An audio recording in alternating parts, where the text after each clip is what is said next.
వైఎస్ఆర్సీపీ పార్టీకి వైఎస్ జగన్మోహన్ రెడ్డికి అనుకూలంగా తన తల్లి విజయమ్మ ప్రచారం చేయనుందా అంటే అవుననే వార్తలు వినిపిస్తున్నాయి. ఏపీ సీఎం జగన్ ఇమేజ్ కారణంగా ఆయన తండ్రి రాజశేఖర్ రెడ్డి తండ్రి అందించిన సుపరిపాలన, ఆయన అకాల మరణం ఇవన్నీ కూడా విపరీతమైన సానుభూతిని క్రియేట్ చేశాయి జనాల్లో.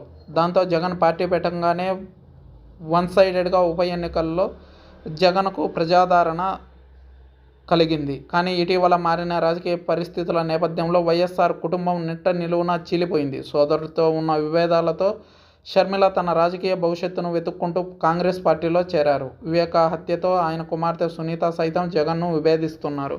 షర్మిల వెంట నడవనున్నారు. దీంతో రాజకీయ ప్రత్యర్థులకు మించి వీరిద్దరూ జగన్పై విమర్శనాస్త్రాలు సంధిస్తున్నారు. అది ఇబ్బందికర పరిణామమే. కడప జిల్లా అంటే ముందుగా గుర్తుకొచ్చేది వైఎస్ఆర్ కుటుంబం. జిల్లాతో 4 దశాబ్దాల బంధం వారిది. కానీ ప్రస్తుతం కుటుంబంలో చెలరేగిన వివాదంతో మసకబారుతుంది. కడపలో వైసీపీ బలం తగ్గుతోంది. ఇది సహజంగానే కలవరపాటుకు గురిచేసే అంశం. దీనికి తోడు షర్మిల, సునీత కడప జిల్లాలో పట్టు బిగించడానికి ప్రయత్నాలు మొదలుపెట్టినట్లు సమాచారం. కడప పార్లమెంటు స్థానంతో పాటు పులివెందుల అసెంబ్లీ నియోజకవర్గం నుంచి వారిద్దరూ పోటీ చేస్తారనే టాక్ నడుస్తుంది.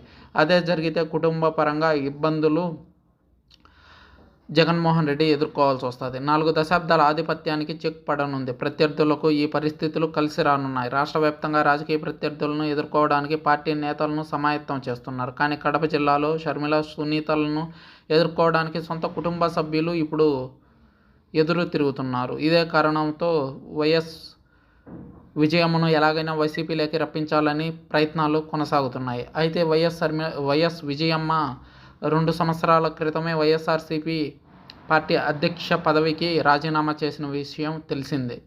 అప్పటి నుంచి ఆమె ఆంధ్ర రాజకీయాలకు దూరంగా తెలంగాణ రాజకీయాలకు దగ్గరగా వైఎస్ షర్మిలారెడ్డితో కలిసి ఉన్నారు. కానీ ఇప్పుడు వైఎస్ షర్మిలారెడ్డికి, వైఎస్ జగన్మోహన్ రెడ్డికి ఇద్దరికీ దూరమైనట్లు కనిపిస్తుంది. కానీ వైఎస్ జగన్మోహన్ రెడ్డి విజయమ్మను ప్రచారానికి పిలిచే అవకాశం ఉందని, విజయమ్మ కూడా ప్రచారానికి రావాలనుకుంటుందని విశ్వసనీయ వర్గాల సమాచారం.